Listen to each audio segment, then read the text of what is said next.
10, Evangelho de João, capítulo 10, versos 27 e 28. Abra comigo aí a sua Bíblia, João, capítulo 10, versos 27 e 28.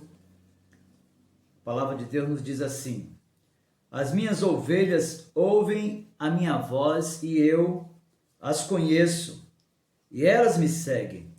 Eu lhes dou a vida eterna, jamais perecerão, e ninguém as arrebatará da minha mão. Com a leitura desse texto do Evangelho de João, então, nós iniciamos a exposição sobre o quinto ponto do calvinismo, que é a perseverança dos santos. Como das outras vezes, nós vamos iniciar abordando conceitualmente o tema, mas para isso nós precisamos de nos lembrar que o quinto ponto do calvinismo, ele colide frontalmente com o quinto ponto do arminianismo. Enquanto que os calvinistas afirmam que o verdadeiro cristão, aquele que foi regenerado, que foi santificado, que efetivamente nasceu de novo, que lhe foi oferecido um novo coração, ele que passou a ser a habitação do Espírito de Deus, que é o selo, o penhor, a garantia da sua salvação. Para o calvinista, um autêntico cristão jamais poderá finalmente ou absolutamente apostatar da fé. Contudo, para os arminianos, é possível que alguém, mesmo que tenha sido objeto da regeneração, da santificação, que tenha experimentado do novo nascimento, possa perder a salvação. Então, o que está em jogo no quinto ponto e na exposição do quinto ponto do calvinismo é exatamente essa ideia de que um autêntico cristão, um verdadeiro cristão, jamais poderá perder a salvação. Então, eu quero iniciar o estudo desse tema do quinto ponto, primeiro definindo o que de fato significa a perseverança dos santos. Veja, o Edward Spencer disse que os calvinistas, eles ensinam que os santos, também conhecidos como os eleitos, nunca podem perder-se, uma vez que a salvação deles é assegurada pela imutável vontade do Deus onipotente. Uma vez que nenhuma condição da parte do homem determina a sua escolha, visto que as Escrituras ensinam que a eleição é incondicional, nós já vimos isso aqui, não há razão para o homem salvo temer a perda da salvação. O Paulo Anglada, no livro As Antigas Doutrinas da Graça, buscando uma definição sobre a perseverança dos santos, afirmou que os calvinistas ensinam que a mesma graça de Deus que os salvou agirá eficazmente nas suas vidas, de modo que não poderão cair totalmente e finalmente da graça de Deus. O calvinista professa que a justificação, a regeneração e a adoção são obras irreversíveis, que já não pode mais haver condenação para os que estão em Cristo Jesus. O calvinista, então, crê que, havendo Deus começado esta boa obra, ele certamente haverá de completá-la, disse o reverendo Paulo Anglada. O R.C. Sproul, no seu livro Eleitos de Deus, publicado pela editora Cultura Cristã, buscando a definição do tema voltado para o quinto ponto, que é a perseverança dos santos, disse que a visão reformada da segurança eterna é chamada de perseverança dos santos. Então ele diz, a ideia aqui é, uma vez na graça, sempre na graça. Outra maneira de você colocar isto é, se você tem, não perde. Se você perde, é porque você nunca teve. O R.C. Sproul ainda diz que a nossa confiança na perseverança dos santos não está baseada em nossa confiança na capacidade dos santos, neles próprios em perseverar. A razão pela qual os verdadeiros cristãos não caem da graça é que Deus graciosamente não os deixa cair.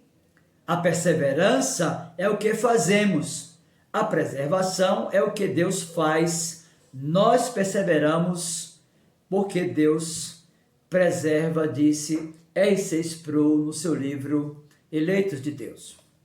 O Samuel Falcão, no livro Escolhidos em Cristo, também dessa mesma editora, da editora Cultura Cristã, também lançando luz sobre o tema perseverança dos santos, ele disse assim: vemos consequentemente a singularidade do papel que a graça de Deus desempenha em todo o plano de nossa salvação.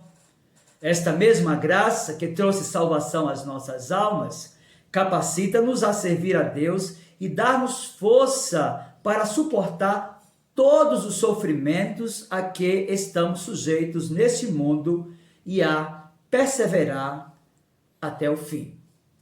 Luiz Berkoff, em sua teologia sistemática, disse que a doutrina da perseverança dos santos tem o sentido de que aqueles que Deus regenerou e chamou eficazmente para o estado de graça não podem cair nem total nem definitivamente, mas certamente perseverarão nele até o fim e serão salvos para toda a eternidade. O Charles Hodge, em sua teologia sistemática, publicada no Brasil pela editora Agnus, disse que os homens não fazem santos a si mesmos. Sua santidade e seu crescimento na graça não se devem à sua própria fidelidade, nem à sua firmeza de propósito, nem à sua vigilância e diligência. Aí ele disse: embora tudo isso seja exigido, mas os homens perseveram na influência divina, pela qual eles se tornam assim fiéis, vigilantes e diligentes, e a qual produz neles os frutos da justiça. A mão não depende menos da cabeça para manter sua vitalidade, nem o crente de Cristo para manter a vida espiritual na alma. Percebe então que Charles Hodge afirma que, em última instância, a preservação dos santos na caminhada e na aliança depende do Senhor e da sua fidelidade. Alexander Archibald Hodge, comentando a confissão de fé do Westminster, disse que a doutrina calvinista da perseverança dos santos consiste em que Deus tem revelado seu gracioso propósito de levar cada crente a perseverar em sua fé e obediência até a morte, que jamais lhe será permitido apostatar totalmente da graça e, portanto, jamais poderá apostatar finalmente. Edward Spencer, falando sobre a crença arminiana, no livro Tulipe, os 5 pontos do calvinismo, ele revela o quanto a crença arminiana ela é contraditória, conflitante e até mesmo oposta à crença da perseverança dos santos defendida pelos calvinistas. Para os arminianos, eles ensinam que a pessoa salva pode decair da graça e, portanto, pode perder a salvação uma vez adquirida. É importante, então, que se pense que, desde que o ato de fé para a salvação depende, sob a ótica dos arminianos, da vontade do homem, há de fato a possibilidade de a fé deixar de ser contínua e de o pecador cometer algum pecado digno de condenação, e assim, por sua própria vontade, ele pode rejeitar a Deus e voltar-se para seu velho mestre, o diabo. É importante que se compreenda que, já que, sob a ótica arminiana, o homem é o sujeito da ação, não um agente ou um objeto da passiva, ele pode tanto salvar-se como perder-se. Meus queridos, os arminianos concluem, então, muito logicamente, que o homem, sendo salvo por um ato de sua própria vontade livremente exercida, quando eles aceitam a Cristo por sua própria decisão, eles podem também perderem-se depois de terem sido salvos, se resolver mudar de atitude para com Cristo, rejeitando ao Senhor Jesus. E esta possibilidade de perder-se depois de ter sido salvo é chamado pelos arminianos de queda da graça. Então veja que enquanto os calvinistas defendem a perseverança dos santos e a ideia de que os crentes que foram justificados, que foram santificados, que nasceram de novo, eles perseverarão até o fim, os arminianos, em contrapartida, em contraste à ideia calvinista, eles vão defender que o homem que foi salvo como o sujeito da ação da salvação, ele pode também perder-se decaindo da graça que foi chamado. Então é importante, meu querido irmão, inicialmente nós buscarmos uma definição de perseverança.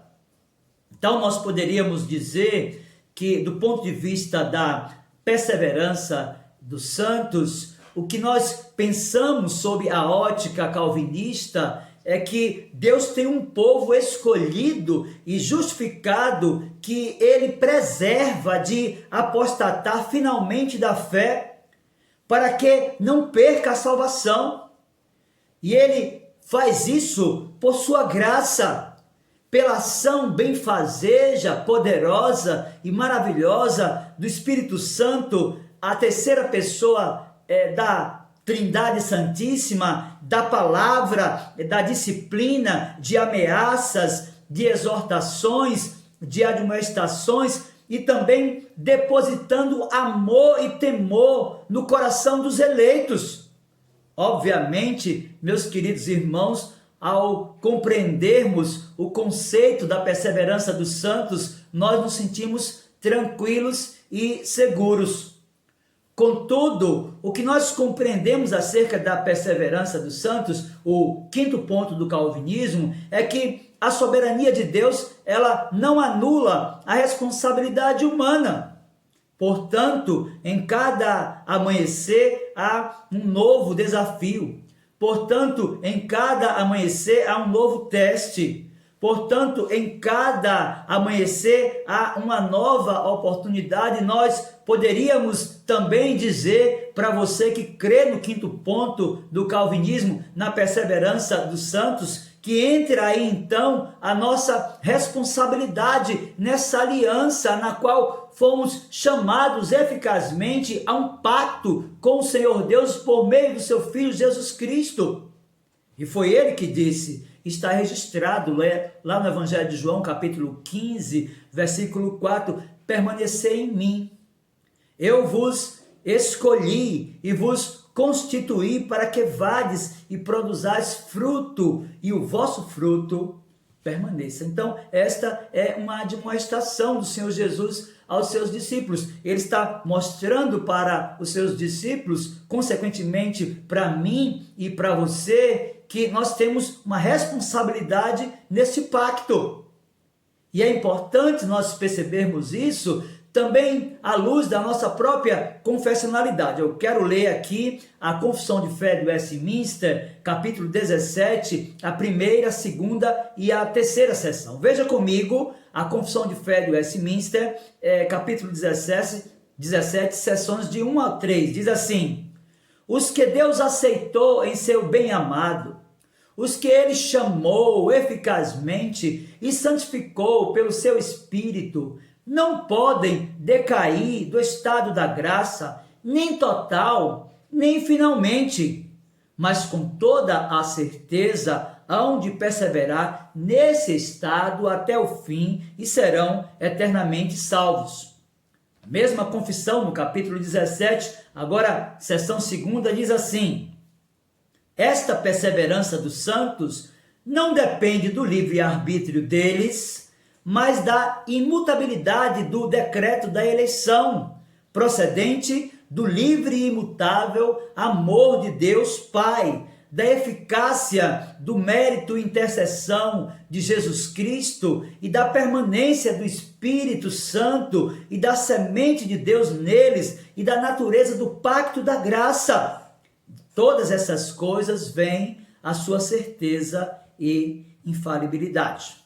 Mas a terceira seção do capítulo 17 da Confissão de Fé de Westminster nos chama a atenção acerca da responsabilidade que nós temos na aliança que o Senhor fez conosco.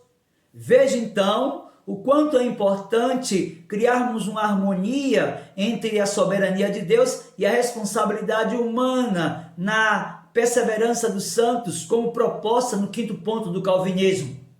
Confissão de Fé, capítulo 17, terceira seção, diz assim: eles, falando a respeito dos eleitos, dos santos, daqueles que foram santificados, eles, porém, pelas tentações de Satanás e do mundo, pela força da corrupção neles restante e pela negligência dos meios de preservação, podem cair em graves pecados e por algum tempo continuar neles. Incorrem assim no desagrado de Deus, entristece o seu Santo Espírito e de algum modo vêm a ser privados das suas graças e confortos.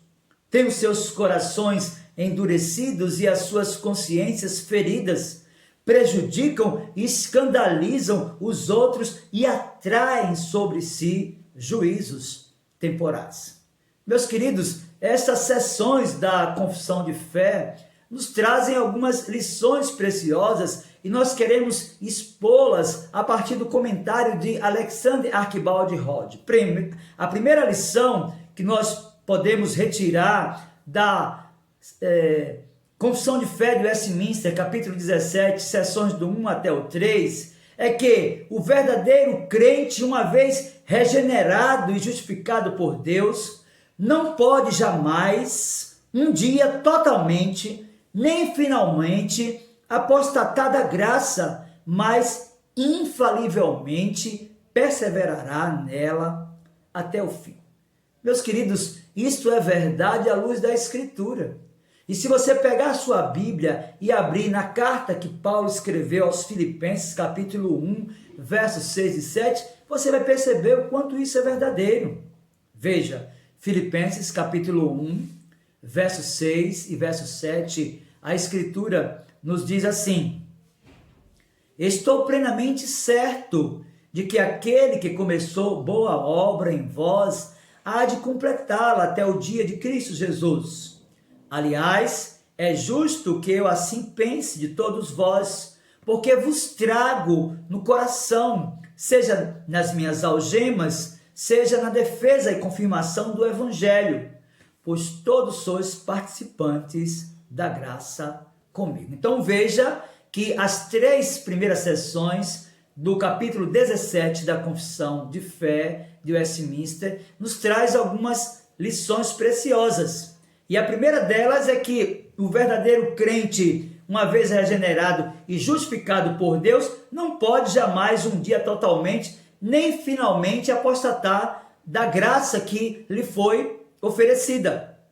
Mas há um segundo ensino glorioso no capítulo 17, sessões de 1 a 3 da Confissão de Fé de Westminster. É que o princípio dessa infalível perseverança não está em qualquer grau no livre-arbítrio dos santos, mas totalmente na imutabilidade inerente do decreto eterno da eleição. Meus queridos, nós estamos seguros não por nós, mas porque Deus é fiel àquilo que Ele estabeleceu antes da fundação do mundo e registrou no seu eterno decreto. Jeremias compreendeu isso e registrou essa verdade no seu livro, capítulo 31, versos 2 e 3, Veja o que diz a Escritura. Assim diz o Senhor: o povo que se livrou da espada logrou graça no deserto. Eu irei e darei descanso a Israel. De longe se me deixou ver o Senhor, dizendo: com amor eterno eu te amei, por isso com benignidade te atraí. Então, o segundo ensino da Confissão de Fé de Westminster, capítulo 17, sessões do 1 até o 3, é que o princípio desta infalível perseverança dos santos não está em qualquer grau do livre-arbítrio dos santos, mas totalmente e completamente na imutabilidade inerente do decreto da eterna eleição. Mas vamos em frente, porque nós temos uma outra garantia de que estamos seguros e permaneceremos seguros. Mas qual é a garantia, pastor? Bem, essa garantia está nas provisões do pacto eterno da graça. E se você abrir a Escritura agora, na carta aos Hebreus, capítulo 9, verso 15, você vai perceber o quanto isso é verdadeiro. Veja, Hebreus capítulo 9, verso 15, diz assim: por isso mesmo, ele é o mediador da nova aliança, a fim de que, intervindo a morte para a remissão das transgressões que havia sob a primeira aliança, recebam a promessa da eterna herança àqueles que têm sido chamados. Ou seja, Deus não somente nos chamou eficazmente, mas Ele nos garantiu que a nossa herança ela é eterna. Por isso nós estamos seguros de que a partir do nosso chamado nós seremos preservados, porque Deus nos deu a provisão do pacto eterno da graça. Mas, meus queridos, é importante que se diga que a nossa segurança não reside em nós, mas, sobretudo e totalmente e absolutamente, nos méritos e intercessão do nosso Senhor Jesus Cristo. O mesmo autor da carta aos Hebreus, agora no capítulo 10, versos 10 e 14, disse assim, veja o que diz a Escritura, nessa vontade é que temos sido santificados mediante a oferta do corpo de Jesus Cristo, uma vez por todas, porque com uma única oferta aperfeiçoou para sempre quantos estão sendo santificados. Então perceba comigo que esta segurança que nós temos quando abraçamos a doutrina da perseverança dos santos não reside em nós, mas nos méritos e intercessão do Senhor Jesus Cristo, que com a sua oferta única, perfeita e suficiente, aperfeiçoou para sempre todos aqueles que têm sido chamados pelo Senhor Deus em uma vocação eficaz. Meus queridos, é importante ainda compreendermos que essa segurança, ela está longe de nós. Afinal, a Escritura vai nos mostrar que a segurança que temos reside no poder constante e preservador do Espírito Santo. E é importante compreender o papel do Espírito Santo nessa aliança. A Escritura diz que ele é o selo, ou seja, a garantia da eternidade feliz e da preservação da aliança que o Senhor fez conosco. E foi isso que o Senhor Jesus ensinou aos seus discípulos e João registrou no seu evangelho, no capítulo 14, a partir do versículo 16 e até o versículo 17, veja comigo o que foi que ele disse. E eu rogarei ao Pai, e ele vos dará outro Consolador, a fim de que esteja para sempre convosco. Veja, a fim de que esteja para sempre convosco. O Espírito da verdade, que o mundo não pode receber, porque não vê, nem o conhece. Aí ele fala com os discípulos, vós o conheceis, porque ele habita convosco e estará em vós. A ideia de estar em vós é de permanecer eternamente, ou seja, a segurança dos eleitos reside no poder constante e preservador do Espírito Santo, que é o selo, a garantia da nossa salvação. Mas é importante, meus queridos irmãos, considerando que mesmo após justificados, mesmo após regenerados, mesmo após santificados, mesmo após recebermos um novo coração, mesmo após passarmos a ser habitação plena do Espírito Santo de Deus, nós devemos compreender que ainda assim, com toda essa graça manifestada a nós pelo Senhor Jesus Cristo, nós podemos cometer pecados e fazer aquilo que é mal aos olhos do Senhor. Por isso, há um novo ensino que nós precisamos aprender acerca daquilo que estamos estudando na Confissão de Fé de Westminster, no capítulo 17, agora na terceira sessão. É que esta sessão nos orienta que o verdadeiro crente, não obstante a todas essas coisas, pode cair em graves pecados e por algum tempo continuar neles. E as ocasiões, meus queridos irmãos, que os eleitos, eles podem cair são, em primeiro lugar, as tentações do mundo. E a Escritura nos mostra isso de uma forma muito clara. Se você abrir a Bíblia lá no segundo livro do profeta Samuel, capítulo 11, verso 27, você vai perceber como isso foi verdade na vida daquele homem que é definido na Escritura como um homem segundo o coração de Deus, a saber, o rei Davi. Veja o registro de Samuel no seu segundo livro, capítulo 11, verso 27, em uma narrativa que fala da experiência do rei Davi, disse: passado o luto, Davi mandou buscá-la e a trouxe para o palácio. Tornou-se ela sua mulher e lhe deu à luz um filho. Porém, isto que Davi fizera foi mal aos olhos do Senhor. Então, é importante que você compreenda que o verdadeiro crente, não obstante a manifestação da abundante graça que vem sobre ele no ato da sua regeneração, da sua santificação, do novo nascimento, não obstante a manifestação da bondade, da fidelidade e do amor de Deus, pode sim, por algum tempo, cair em graves pecados e permanecer por algum tempo neles. Se você abrir agora no Evangelho de Mateus, no capítulo 26, verso do 70 ao 72, você vai ver um outro exemplo dado pela Escritura. Veja, o primeiro exemplo que nós trouxemos foi o exemplo de Davi, que é definido pela palavra de Deus como um homem segundo o coração de Deus, que não somente cometeu um adultério, mas foi o autor intelectual de um homicídio. Mas ainda assim foi perdoado pelo Senhor e perseverou até o fim. Mas no Novo Testamento, no Evangelho de Mateus, nós temos um outro personagem que nos chama a atenção, que é Pedro, que fez parte do colegiado e do ciclo de intimidade do Senhor Jesus.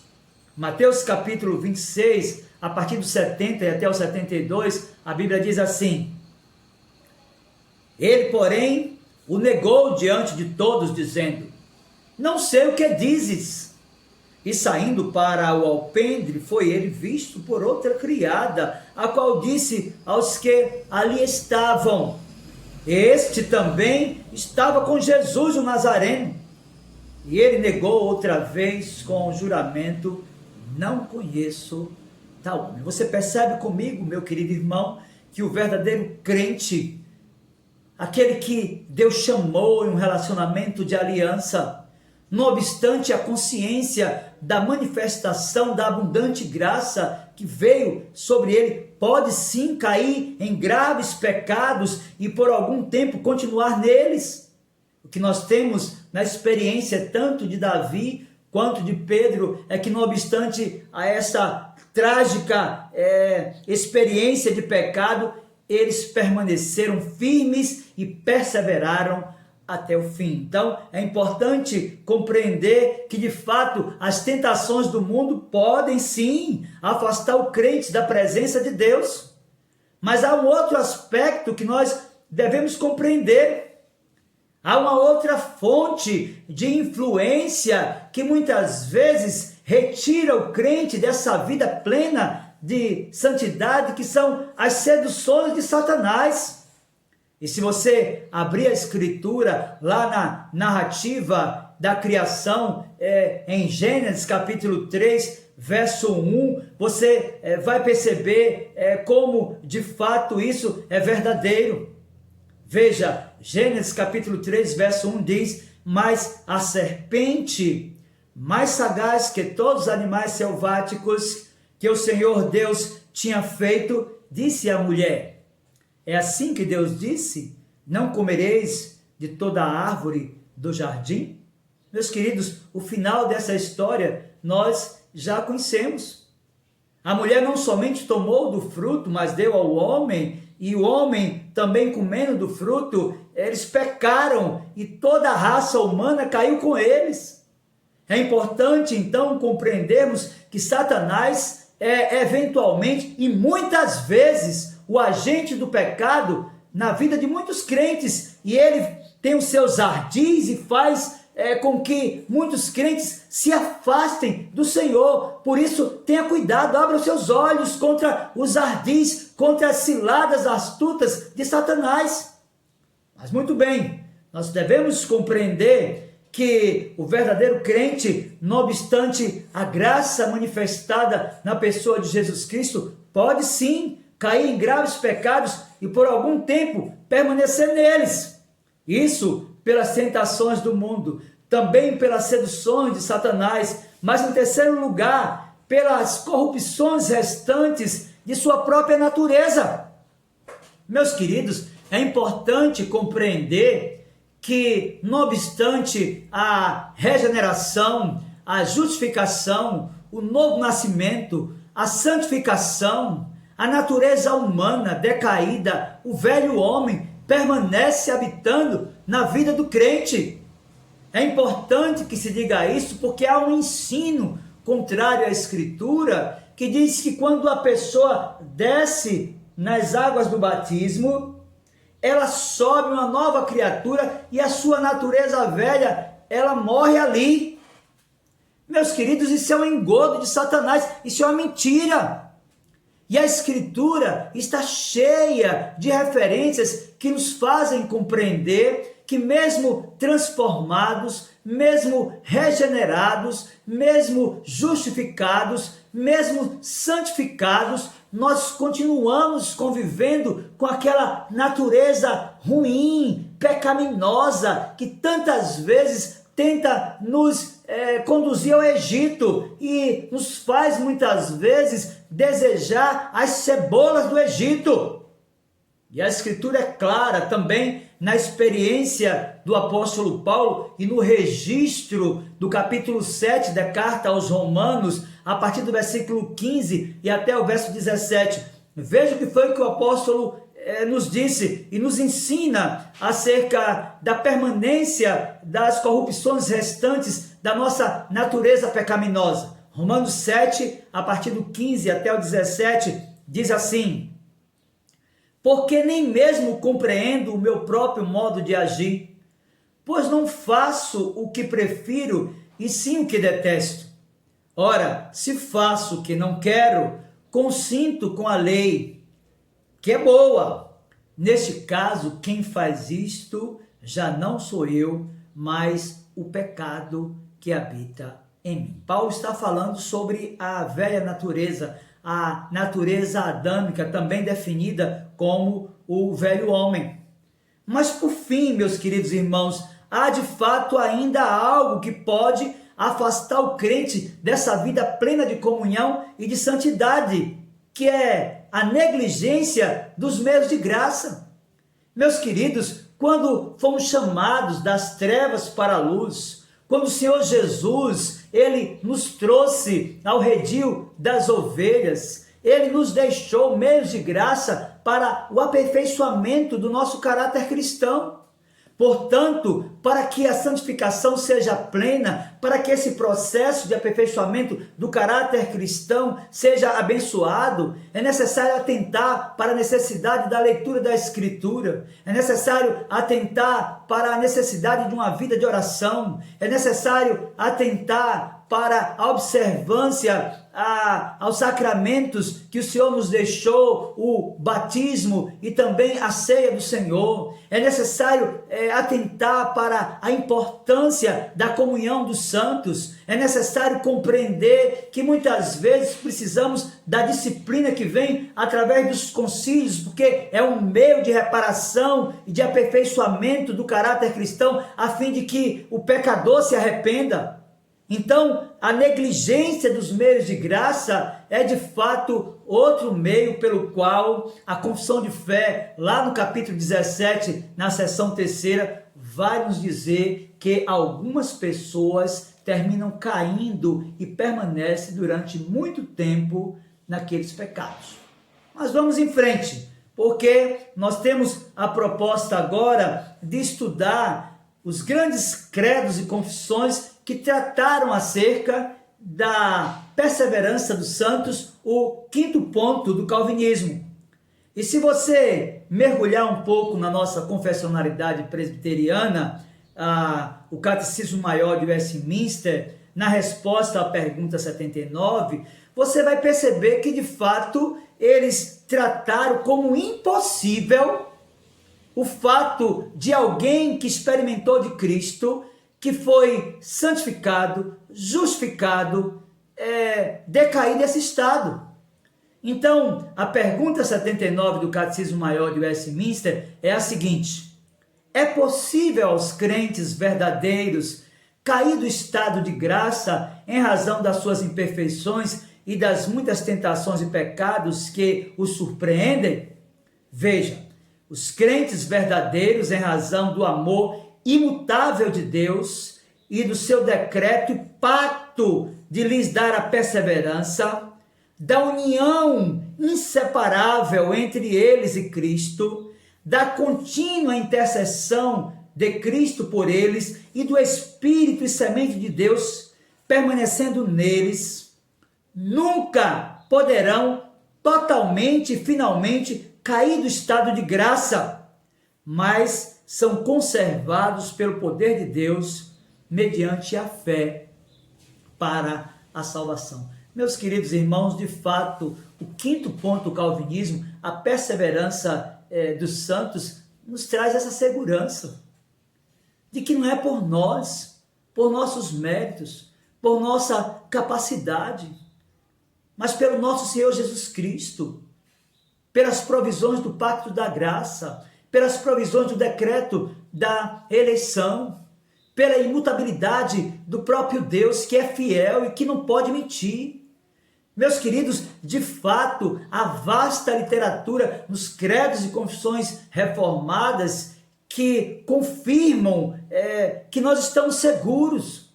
A Confissão de Fé Batista, no capítulo de número 17, na primeira seção, tratando sobre a perseverança dos santos, nos ensina o seguinte: os que Deus aceitou no amado, aqueles que foram chamados eficazmente e santificados por seu Espírito e receberam a fé preciosa que é dos seus eleitos, esses não podem decair totalmente nem definitivamente do estado de graça.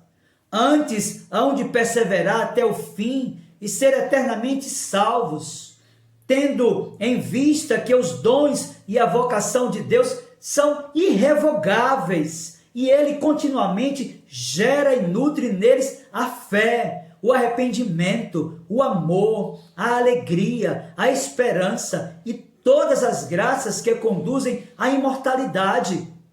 Ainda que muitas tormentas e dilúvios se levantem e se deem contra eles, jamais poderão desarraigá-los da pedra fundamental em que estão firmados pela fé. Meus queridos, nós estamos seguros pela Escritura, por nosso padrão de confessionalidade, os nossos padrões de fé, a confissão de fé, o catecismo maior e as grandes confissões reformadas. Mas isso não para por aí. Há vasto testemunho de teólogos que fizeram muita diferença na história, e nós vamos começar expondo o pensamento de Santo Agostinho. Acerca da perseverança dos santos, Agostinho disse assim: é um dom de Deus, com a qual o fiel persevera no amor a Cristo até o final da sua vida.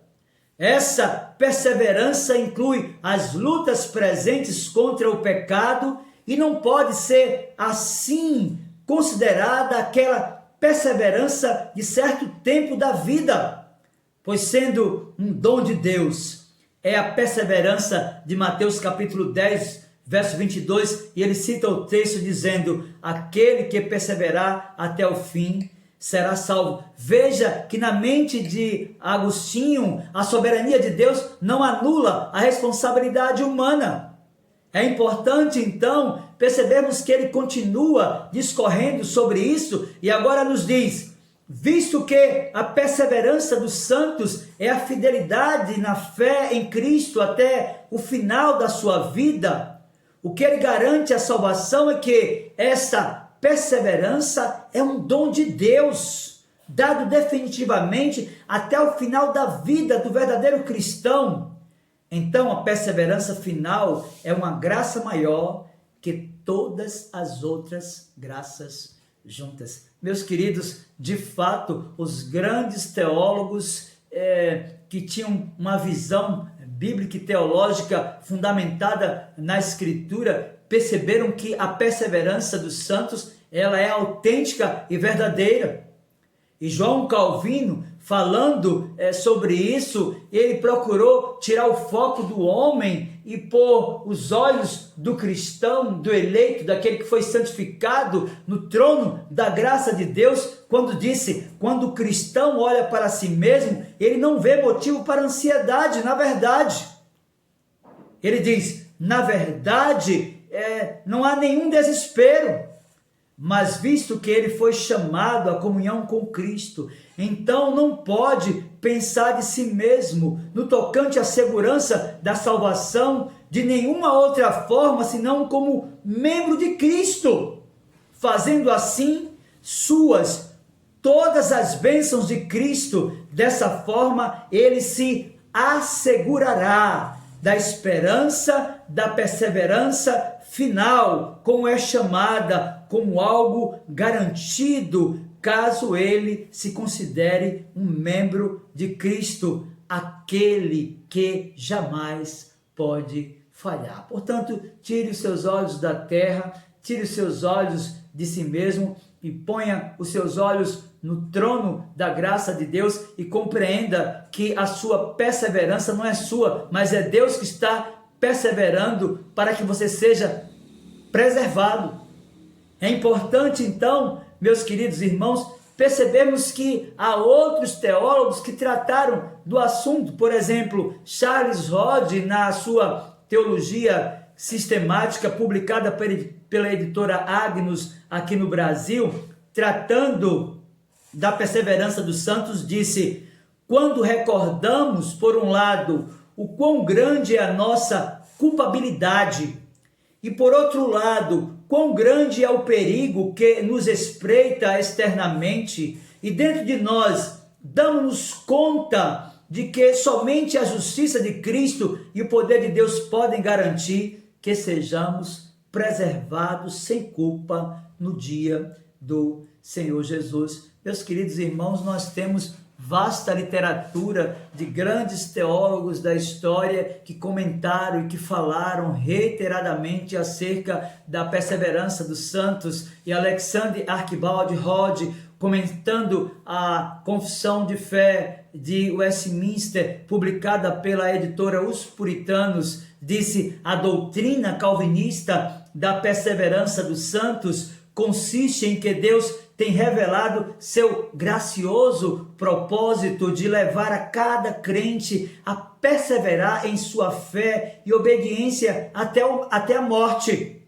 Ele disse mais: que jamais lhe será permitido apostatar totalmente da graça e, portanto, jamais poderá apostatar finalmente. Meus queridos, Charles Haddon Spurgeon, o príncipe dos pregadores, em um sermão pregado na manhã de um domingo, 24 de junho de 1877, no Tabernáculo Metropolitano em Londres, discorrendo acerca da perseverança dos santos, disse: é possível que nem sempre viaje na mesma velocidade.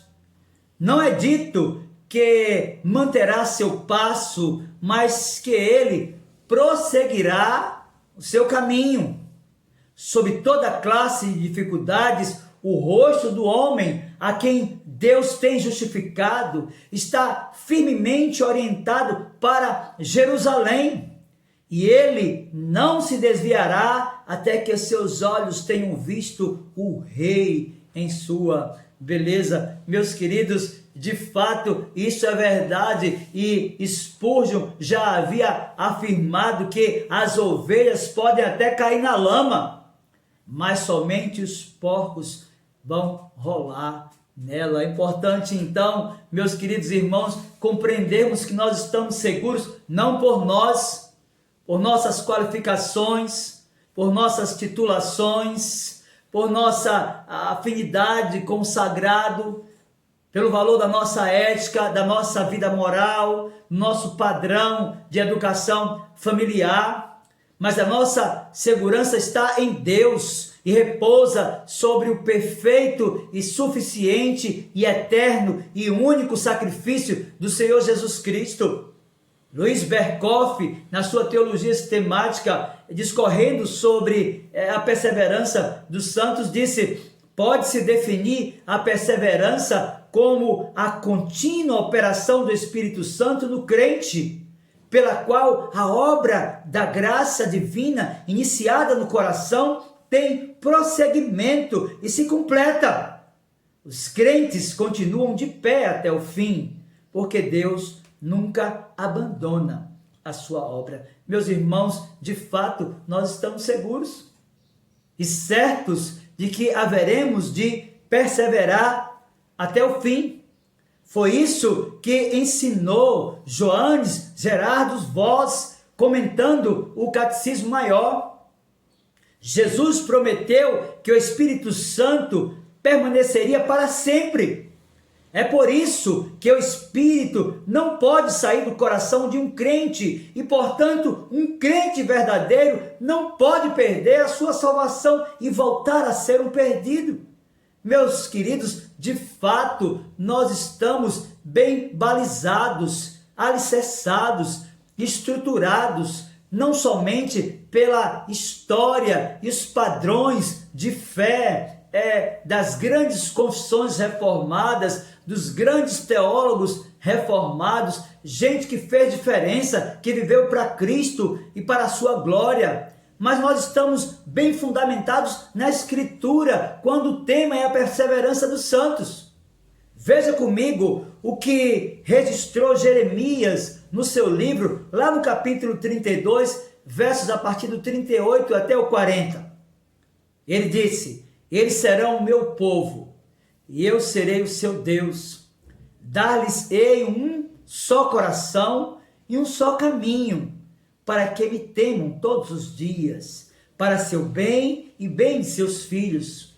Farei com eles aliança eterna, segundo a qual não deixarei de lhes fazer o bem, e porei o meu temor no seu coração, para que nunca se apartem de mim. Você percebe que os crentes do Antigo Testamento, eles viveram sob a égide da perseverança dos santos?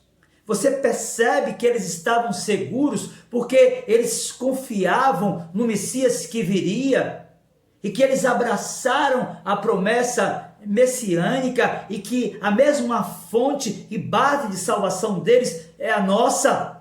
Eles confiaram em Cristo, no seu sacrifício eterno, perfeito e suficiente.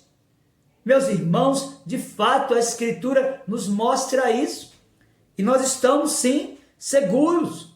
O salmista disse no Salmo 34, verso 7, que o anjo do Senhor acampa-se ao redor dos que o temem e os livra. E a ideia aqui, meus queridos, é do anjo do Senhor que acampa-se ao redor dos que o temem e os livra, sinaliza o livramento do pecado, sinaliza o livramento da nossa natureza pecaminosa, sinaliza o livramento do arqui-inimigo das nossas almas e nos dá a condição de compreendermos que em Cristo nós estamos seguros. Meus queridos, de fato a Escritura nos ensina, de capa a capa, que nós estamos seguros e que nós caminharemos até o fim. No Evangelho de João, capítulo 6, verso 38 ao 40, veja o que foi que Jesus ensinou aos seus discípulos. João, capítulo 6, do 38 ao 40, diz assim: porque eu desci do céu, não para fazer a minha própria vontade, e sim a vontade daquele que me enviou. E a vontade de quem me enviou é esta: que nenhum se perca de todos os que me deu. Pelo contrário, eu o ressuscitarei no último dia. De fato, a vontade de meu Pai é que todo homem que vi o Filho e nele crê, tenha a vida eterna, e eu o ressuscitarei no último dia. Você consegue perceber que as garantias estão nas promessas de Cristo? Ele é o provedor, ele é o fiador da minha e da sua salvação. A perseverança, em última instância, está no pacto da graça. Por isso tenha segurança e tenha certeza. Pare com essa bobagem de que você está salvo hoje e amanhã não está. Isso é mentira. Não é isso que a Bíblia ensina. As pessoas estão manipulando você e a sua consciência. Veja, no Evangelho de João, capítulo 10, a partir do versículo 27 até o 29, a Escritura diz: as minhas ovelhas ouvem a minha voz e eu as conheço, e elas me seguem. Eu lhes dou a vida eterna, jamais perecerão, e ninguém as arrebatará da minha mão. Aquilo que meu Pai me deu é maior do que tudo, e da mão do Pai ninguém pode arrebatar. Meus queridos, de fato é isso que a Escritura ensina. E se você for folhear a literatura paulina, você vai perceber o quanto nós temos de informações que geram em nós segurança por causa da obra e da graça de Cristo. Paulo escreveu aos Romanos, capítulo 8, verso do 28 ao 30, um texto que é definido pelos teólogos como a Ordem Salutis, obviamente que ela está numa perspectiva reduzida. Veja o que foi que o apóstolo disse: sabemos que todas as coisas cooperam para o bem daqueles que amam a Deus, daqueles que são chamados segundo o seu propósito. Porquanto aos que de antemão conheceu, olha que há o elemento da eleição aqui, também os predestinou para serem conformes à imagem de seu Filho, a fim de que ele seja o primogênito entre muitos irmãos. E aos que predestinou, a esses também chamou. E aos que chamou, a esses também justificou. E aos que justificou, a esses também glorificou. Veja que a obra é apresentada aqui pelo apóstolo como completa. Da eleição na eternidade até o último estado do cristão, a glorificação, ele está seguro pelas provisões do pacto da graça. É importante que você compreenda isso. Meus queridos, Paulo escreveu aos Tessalonicenses, no capítulo 5 da sua primeira carta, versos 23 e 24, e tornou a falar sobre esse assunto. E ele disse: o mesmo Deus da paz vos santifique em tudo, e o vosso espírito, alma e corpo sejam conservados íntegros e irrepreensíveis na vinda de nosso Senhor Jesus Cristo. Ele finaliza então dizendo: fiel é o que vos chama, o qual também o fará. É Ele que garante, não é por você, não é por mim, não é pelos seus méritos, não é por nossas habilidades ou competências, mas é pelas provisões do pacto da graça Paulo afirmou aos Filipenses, no capítulo 1, verso 6, estou plenamente certo de que aquele que começou boa obra em vós há de completá-la até o dia de Cristo Jesus. O mesmo Paulo, na segunda aos Tessalonicenses, capítulo 2, a partir do 13, também o 14, disse: entretanto, devemos sempre dar graças a Deus por vós, irmãos amados pelo Senhor, porque Deus vos escolheu desde o princípio para a salvação pela santificação do Espírito e fé na verdade, para o que também vos chamou, mediante o nosso Evangelho, para alcançardes a glória do nosso Senhor Jesus Cristo. Meus queridos, de fato, a Escritura está encharcada de passagens que revelam que nós estamos seguros e que haveremos de perseverar até aquele dia em que receberemos das mãos do Senhor a coroa da vida eterna. O autor da carta aos Hebreus, capítulo 10, a partir do 14 e até o 17, ele vai falar como o sacrifício de Cristo é perfeito e suficiente para a nossa preservação e perseverança. Ele disse, Hebreus 10, a partir do 14 ao 17, porque com uma única oferta aperfeiçoou para sempre quantos estão sendo santificados.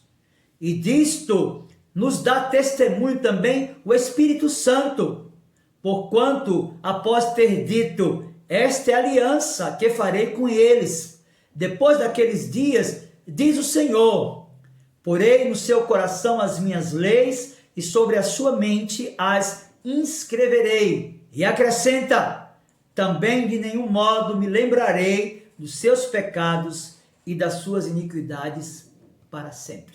Nós, de fato, estamos seguros, meus queridos irmãos e amigos, e essa segurança não está nas nossas habilidades ou competências ou prerrogativas, muito menos no suposto livre-arbítrio, já que nós estávamos mortos nos nossos delitos e pecados, e Deus nos elegeu antes da fundação do mundo e nos chamou eficazmente, aplicando a obra vicária, substitutiva de Cristo à nossa vida e nos chamando de forma irresistível. Por isso, nós precisamos compreender que, de fato, a perseverança dos santos é uma realidade. E ela nos traz algumas lições preciosas. Eu quero concluir esta última palestra sobre a soteriologia reformada, uma abordagem histórico-teológica, exatamente trazendo algumas lições preciosas para nós. E a primeira delas é que os santos perseverarão porque o Salvador, o Senhor Jesus Cristo, declara que quer perseverar em favor deles e quer guardá-los. Segundo, nós precisamos compreender que se a perseverança depende do homem volúvel com sua pecaminosa natureza decaída, então ele não tem absolutamente nenhuma esperança. Mas em terceiro lugar, a perseverança dos santos depende da graça irresistível que nos é assegurada, porque Cristo morreu por nós, uma vez que a expiação que temos por seu sangue é limitada aos eleitos. Em quarto e último lugar, a consumação da salvação dos eleitos de Deus é tão segura que está indelevelmente registrada nos céus. Quando os discípulos se alegraram porque os demônios se submetiam a eles, Jesus lhes disse, alegrai-vos não porque os espíritos se vos submetem, mas porque os vossos nomes estão arrolados nos céus. É assim comigo e com você. Nós que recebemos a Cristo como nosso único e suficiente Salvador, nós que o compreendemos como o nosso Redentor e confiamos no seu sacrifício único, perfeito, suficiente e eterno, nós haveremos de caminhar até aquele dia onde receberemos do Senhor a coroa da vida eterna. Não por nós por nossas qualificações, por nossos méritos, mas por Ele, por Cristo, o nosso supremo e amado Redentor. A Ele, pois, seja a glória hoje e na eternidade. Amém.